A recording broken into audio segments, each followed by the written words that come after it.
finish the race.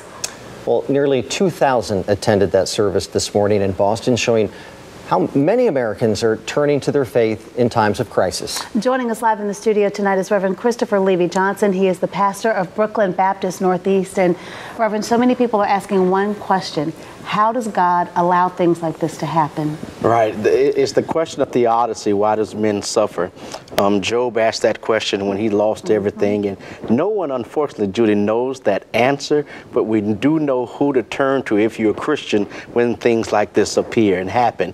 One of the great messages of the Christian faith is hope. We all know that trials and fright will happen on Friday night, but the Christian message is that joy will come Sunday morning, and joy comes out of everything that Americans have been through. We've been through a lot. Yes. And so people do question their faith. How can a good God allow such bad things to happen in our human eyes? Why have these two tragedies also happened in Massachusetts with Newtown and now Boston? So you do question your faith. It was very interesting. Even when we question our faith, even when we get mad at God, we still turn back to God. Of course, we're here, watching what happened in Boston. We did have a few runners from the Midlands who were there running the race and saw what happened. But for the folks in Boston who, some who have lost limbs in a tragedy like this, how do you even begin a process of healing? And what do you say to somebody in that moment? Well, I think in all things you have to look for the silver lining. I don't know how many runners run, but there's over 20. I think it's around 20,000 or something.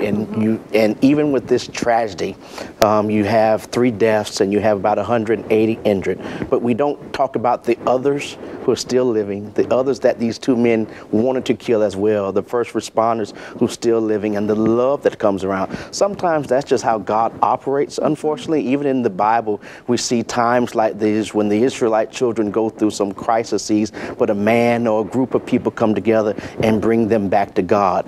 I don't know why God uses crises like this or trauma and tragedy like this, but it always works. And I don't know if you can answer this question in the 30 or 40 seconds or so that we have left, but we look at social media, and it almost seems as if for some people that congregating, for lack of a better word, on social media may be replacing actually going to church, where ordinarily you would have a prayer vigil or a candlelight vigil, but people are making that connection on social media. How do you assess the impact that is having on grief and or faith? Well, Ben and I talked about it earlier. 50%, USA Today reported last year that 50% of Americans no longer go to church. You do have social media. You can go to church on the internet now. You don't even have to go to church. You can even pay your tithes online now.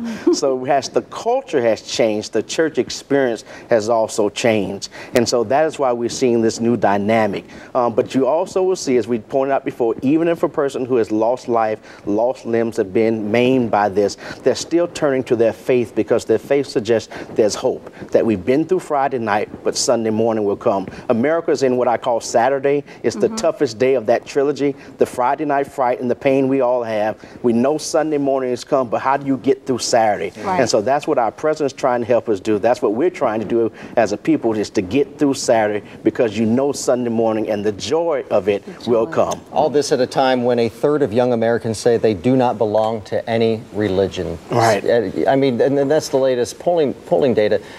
Reverend, is it okay to tweet in church? Absolutely not. He said no.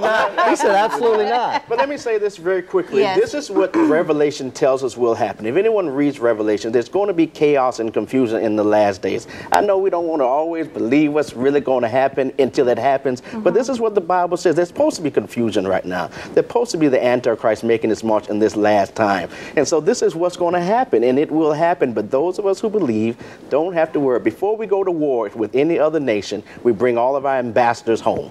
All right, we get everybody out. So before there is Armageddon, we all come back home. Well, Reverend Christopher Leevy-Johnson, the pastor of Brookland Northeast, we will end on the message of hope and joy coming in the morning. Thank you so much. We appreciate the insight tonight.